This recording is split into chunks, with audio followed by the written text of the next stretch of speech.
بسم الله الرحمن الرحيم الحمد لله رب العالمين ثم الصلاة والسلام على رسول الله صلى الله عليه وسلم أرضي كسر دواء عتب كيني أفراد مادة علمي قبل شدة وحين ما أنت فوق على دونا أما كشر حن دونا عتب كينا خيرات كدبيعي جاء يهولها دقالة الدنيا دنيا محي خيرات دبيعي اللي هذا هي إسلام كان دقالها الدنيا حقيقة جوجا محل جاهلا محوية هي دقالها الدنيا وجدت عشر كيلو أرضي وحنا قندونا كو إنه أود صارنا فهنو بدأ عضها الدنيا وجوا وين أنا جنا عصبه عيد صارتها يمعاميش اللي لسه يبيو إنه برنا وحنا كنا صار دونا دلقينا مرها اللي جنا عصبه اللي بيرتو يكون لقوته وحنا قايمين دونا دلقينا لبو كون اللي جنا عصبه إيوه كو بني آدم كو ديار صبه inuu isagu quuto oo aan markaa aysan isaga dhaafinba iyo kuwa uu dadka ka sii iibiyo inuu aqoonsanaano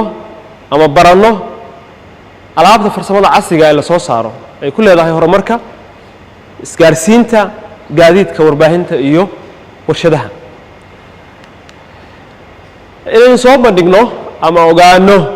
dalalka dunida hogaamiye wax soo saarka dalagyada beeraha hilibka lo'da iyo kalluunka afartaas ama shanta qodob buu casharkeenu dul heeraabi doona oo aynu waxa weeye ku koobi doona casharkeena haduu ilaahay idmo casharkeena koowaad arday wuxuu ka hadlayaa carasanka maadaama aynu ka hadalnay beero dhir ganacsi laga ganacsanayo beeraha waxa muhiim u ah beerta in beertu hesho dhul yani ay ku beermi karaan dalagyadii markaa bini aadamku iibinayay waxa muhiim marka oo qodobka ugu horeeya ah ama beeraha muhiim u ah ama nolosha kale bini aadamka muhiim u ah in la helo carasan ama carro nafaqaysan oo iyadoo ah carrada kaliya ay wax ku bixi karaan aadamigu marka wuxuu maalin walba jaraa dhir aad u fara badan oo dunida daafaheeda laga jaro waxay ka sameeyaan marka meelaha dhirta laga jaro beero waaweyn horumarkaas marka beerahaas ay sameeyaan oo beerahaas ay maaragtay dadku beerteen waxa uu muhiim u yahay aadamaha dunida jooga sababtoo ah waxa ka soo go'aya beeraha quudka iyo cunooyinka aadamuhu ay u tahay lagama maarmaan waxa loo baahan yahay waana sababta dhirta loo beerayo oo dhirta loo jarayo oo beeraha waaweyn loo sameeyo waxa ugu muhiimsan waxa weeye in dunida lagala dagaaltamo waxa la yiraahdo gaajada oo cadawga koowaad ee qofka bini aadanka ah hadii qofku uusan haysan wuxuu cuno wax uu qaban karaa ma jiro qof ma fakari karo wax soo saar ma yeeran karo horumar qof shakhsiyadeedna ama bulshana lama gaari karo intaasu waxa weeye waa casharkeena koowaad carasanka qodobkan haddaan ku darno bulshooyinka qota beeraha ama beeraha beerta waxay leeyihiin cunto dhaqameed gaar ah oo deegaankooda ka baxda oo cimilada marka ay joogaan u sahlaysa ama sahlaysa inay maaragtay ka baxdo bulsho kasta waxay ku xiran tahay deegaanka ay joogto markaas cunooyinka uga bixi kara ayaa waxa la oran karaa waa cuntooyinka dhaqanka u ah oo soo jireenka ah oo yaani ab laga soo gaara طبعا cunto dhaqameedka dunida laga isticmaalo saddex baa ugu muhiimsan waana saddex baa lagu soo koobaa waa galeyda haruurka iyo sareenka saddexda waxa la yiraahdaa waa saddexda nooc ee ugu muhiimsan cunto dhaqameedka bini aadamku isticmaalo marka galeyda baynu ka hadlaynaa maadaama aynu ugu horeysanay saddexda cunto ee bini aadamku isticmaalo ayay ugu horeysaa galeydu galeydu marka waxaan ku sameyn doonaa daraasad lagu sameeyay inta nooc ay u kala baxdo meelaha ay ku baxdo dhererkeedu intuu gaaro ayaynu ka hadli doonaa galeyda waxa loo yaqaan arbakhi waa cunno dhaqameed dhererkeedu gaaro 1 mitir iyo bar ayaa la yiraahdaa arbakhi dabcan waa magac labaad oo loo isticmaali karo ama ardaygu u isticmaali karo arday ahaan adigu aad u isticmaali kardo galeyda meesha ka oran lahayd arbakhi ba oran kadhaa waxay leedahay jirid iyo caleemo dhaadheer oo badanaa maaragtay baalal waxay leedahay qoran yani dhuudhuuban oo u samaysan qaab maaragtay sidii warankii oo kale saasoo kale u samaysan saasoo kale u samaysan ma jeeda yani waxay leedahay caleemo dhaadheer oo ballaaran waxaan leeyahay qoran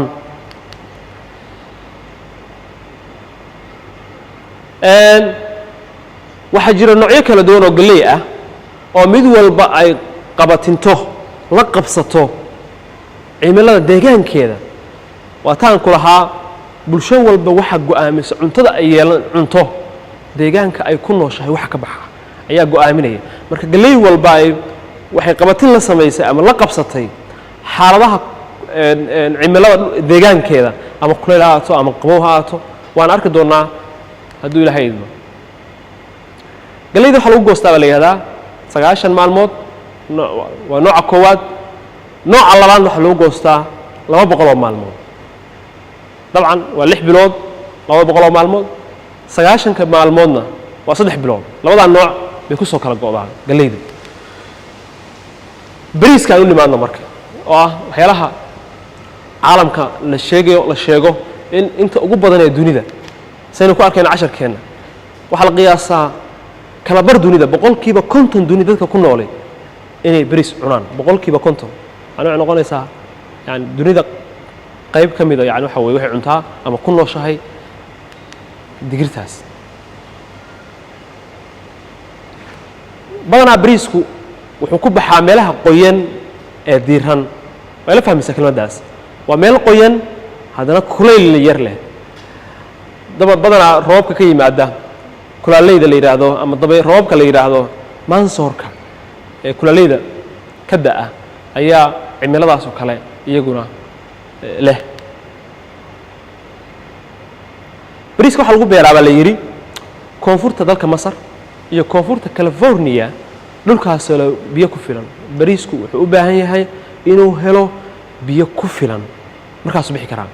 laba koonfurood buu ku kala baxaa koonfurta dalka masar iyo koonfurta california aynu garanayno oo carriga maraykanka ah waxaa jira laba bariisoo noocyada bariisku waa labo kow waa nooc qalaylka ku baxa oo dhulka qalaylka ah ku baxa iyo nooc ku baxa dhulka biyaha badan leh ee biyuhu fadhiistaan waa labada nooc waa nooc ku baxa qalaylka noocna waa nooc ku baxa dhulka biyaha leh waxaan u malinayaa taasi waa kala caddahay okay miraha laga ganacsada ee dunida yaal aynu hadda soo sheegnay galleyda iyo bariisku ka mid yihiin iyo suuqayntoodan rabnaa inaan insha allahu tacaala iyagana ku xijino qodobkaas waxaa moodaa dunida marka qodobkeena koowaad wuxuu ka hadlayaa in dunida laga imaanayo meelihii wax soo saarka lahaa ee baadiyaha iyo magaalooyinka tulooyinka ahaa baadiyuhu wax soo saar si abu leeyahay baadiyuhu wuxuu leeyahay waxyaalaha inagu aynu u baahan nahay ee aynu ku nool nahay oo ugu horreeyaan beeraha iyo xayawaan xoolaha ayaa ugu muhiimsan tulooyinkuna waa la mid xogaa waa maaragtay labaduba waxay ka mid yihiin meelaha bini aadamku uu soo saarka wax ka helo noloshiisa beeralaydu badanaa waxaa laga sugaa cunto inay usoo iibgeeyaan magaalooyinka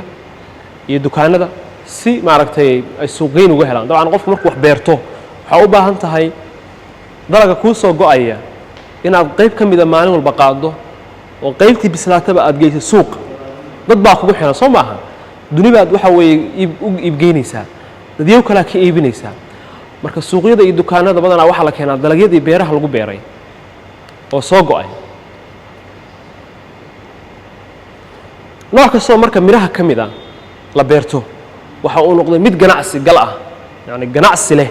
oo lacag badan laga samayn karo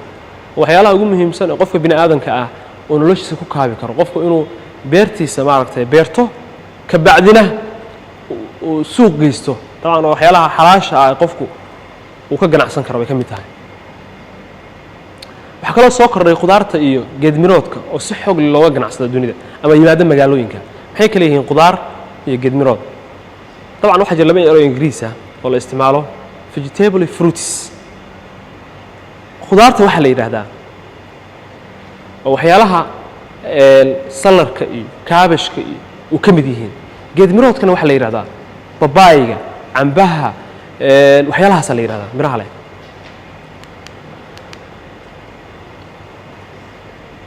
beeralaydu dadkaas miraha ka ganacsadayay waxay u baahan yihiin inay degaan meelo aan ka fogeyn suuqyada iyo magaalooyinka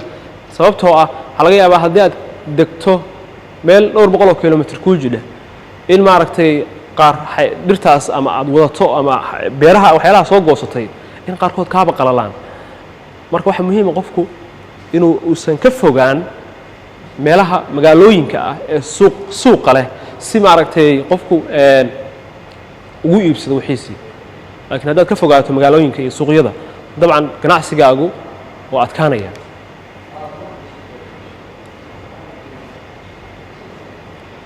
dadyowga ama dalalka adduunka hormaray ee dadkoodu tirada badan yihiin ee aan beeraha lahayn waxay ka fakareen qaab ay ku samaysan karaan beerahooda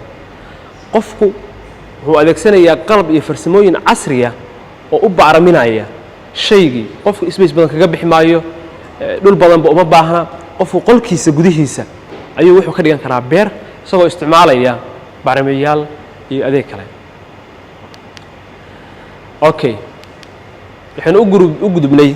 beeraha miiqleyda dabcan miiqleydu waa suufka iyo cudbiga iyo xariirta iyo waxa la isku yiraahdaa miiqley dadkii hore waxay dharka ka samaysan jireen markaynu fiirino dunidii hore ee adduunku yani xilliyadii hore dunidii soo martay dadku ma haysan dharkan hadda aynu maanta xiranahay suwaal iyo shaati iyo cambuur iyo xijaab ma la haysan dunidu marka ama aadamuhu badanaa wuxuu noloshiisa ku jaangooyaa ama uu ka fakaraa xaaladaha marka isaga ku hareeraysan qofku marka agabka uu markaa haysto ama waxyaalaha qalabka uu haysto wuxuu ku fakaraa inuu ka samaysto hoy alaabtii guryaha oo kale wuxuu huwan lahaa wuxuu xiran lahaa maadaama isaga cimilo isbedelaysa ay ku hareeraysan tahay qofkuna uu u baahan yahay inuu iyada maareeyo marka caleemaha iyo cawska iyo mayraxda iyo maqaarka iyo haragga xoolaha dhammaantood waxa laga samaysan jiray dharka la xirto maanta waxay la tahay haddii galaaska uu soo fariisto wiil harag shaati ka samaysan qaba in laga kala carar lahaa laakiin dunida waa soo martay qofka inaan lala yaabin oo ay noqoto xarago qofku inuu soo xirto maqaar dunida way ka jirtaa dadyo baa jira dunida wali xirta oo dhaqan u leh haragga wali xirta kadib marka dunidu way fakaraysaa waxay dadku barteen sida loo samaysto dharka miiqleyda ah ee dunta cudbiga laga sameeyo ama suufka ama xariirta way fakarayaan bini'aadanka wataan horey kugu sheegay bini'aadanku mar walba wuxuu ka fakaraa inuu xalliyo dhibaatooyinka isaga haysta ama duruuf ha noqoto ama deegaanka ha noqoto ama waxyaalo u saamixi waayo isagu inuu maaragtay wax badan oo soo wajahaya qofka bini'aadanka ah baa jira marka bini'aadanku ilaahay wuxuu siiyey maskax uu ku fakaro oo uu ku xalliyo ama uu maaragtay ku doonto waxa uu rabo marka bini'aadanku wuxuu u fakaray miiqleyda waxa la yiraahdo dunta ka samaysan ama cudbiga ama suufka ama xariirta waxyaalahaas maanta marka waxaa laga sameeyaa dun dad samee ah oo loo yaqaano synthetic baa la yidhahda synthetic waa dun bini aadan sameeyey gacan lagu sameeyey mala awaal ah isla markaana dhar laga samaysto waxaa ka mid a marka noocyada aynu naqaan nylonka dharka la yidhaahdo ayaa ka mid ah waxyaalaha laga sameeyey ay ka mid tahay dharka macmalka ah waxaa sameeya warshad kuwa aynu xirannahay dabcan haddeer waxaa sameeya waa warshado laakiin waagii hore ma aysan jirin dadkii hore marka iyagu maxay ku samaysan jireen dan warshad haysan waa in irbad iyo dun la qaataayo shaati iyo ama suweel ama cimaamad ama koofiyad la samaystaa gacanta lagu samaystaa ama xijaab wixii doonta ahaatee maadaama aan la haysan warshad soo saaraysa oo iyadu maaragtay awood u leh noocyada miiqleyda maxaa ka mid ah cudbigaa ka mid ah marka cudbiga dhirtaa laga helaa isaga xayawaanka maxaa laga helaa marka miiqleyda marka loo fiiriyo waa suufka iyo xariirta xayawaanka laga helaa midka dadku sameeyaan waa kuwaan soo sheegnay nylonku ka mid yahay nylonku ka mid yahay intaa waxaynu kaga gudmay miiqleyda waxaan ku soo sheegnay inay yihiin saddexdaa waxyaalood gebi ahaanba carradan dib ugu noqonaynaa dabcan carradu nolosha aadamaha waxay u leedahay muhiimad gaar ah oo ah in qofku wax ku beerto oo beerashadaasuna ay qofka maaragtay waxyaalo badan ka caawinayso marka in habsami ama qaab qurux badan loo adeegsado carrada waa waxay muhiim u tahay beeralayda isticmaalka kale ee carrada waxa weeye ama carrada laga samaysto waxaa ka mid ah dheriga ama waayo wax dheriga la oran jiray ashuunka iyo waxay ka samaystaan dhoob waxaa kaloo dhoobada loo isticmaalaa ama carrada loo isticmaalaa guryaha dhisidooda oo galaas kan hadda aynu joognaay waxyaalaha ka samaysan yahay waxa ugu badan dhagax iyo dhoob carrada sare marka haddii la fiiriyo waxa ku nool noolayaal dhintay iyo nafaqooyin carrada sare ama carrada qaybteeda sare waxay ka tahay carro nafaqaysan oo wax ku bixi karaan haddii carrada la qaawiyo marka ama qaybta sare la qaado waxyaalaha marka imaanaya waxaa ka mid ah in aan waxba bixinba oo aan waxba maaragtay geedka dhirtaas ka soo bixin sababtoo carrada tanu ma nafaqayso waxaa arkaysaa marka qaarkood geed baa beeraysaa geed kalena waa beeraysaa labadaa geed midna waa soo baxaya midna soo bixi maayo that means kan soo baxay wuxuu helay carro nafaqaysan carrada nafaqaysan waxa qaada marka dabaysha soo maaragtay dabayshu waa muhiim iyada ruuxeeda oo waxyaalaha maaragtay nolosha aadamaha muhiimka u ah bay ka mid tahay haddana hadday badato waxbay sababtaa daaqa xad dhaafka ah iyo dhirjariddu waxay ka mid tahay waxyaalaha carro guurinta sameeya oo carrada iyaduna saameeya roobka marka isaga ruuxiisu carro guur buu sameeyaa biyaha soconaya waxay sameeyaan godada waaweyn oo aan wax faa'iido ah lahayn baadna lagu beeran karin nayrigii baan soo gaarnay ardayay casharkeeni koowaad ee jabtarkeena afraad ama cutubkeena afraad waxaan ku soo gabagabayn doonaa su'aalaha kan waa maxay carrasantu ama carrasan maxay tahay adaa lagaa rabaa waa soo sharaxay anigu adiga waa markaagii dhererka galleyda intee gaara adaa lagaa rabaa inaad sharaxdo bariiska noocyadiisa laba ka qor baa lagu yidhi miiqlaydu noocyadooda iyadana laba ka sheegaysaa halkaa waxaa inoogu dhammaaday jabtarkeeni koowaad ardayay casharkiisi koowaad waa mahadsantihiin waxa la akhristo ha la dadaalo asalaamu calaykum waraxmat ullaahi wabarakaatu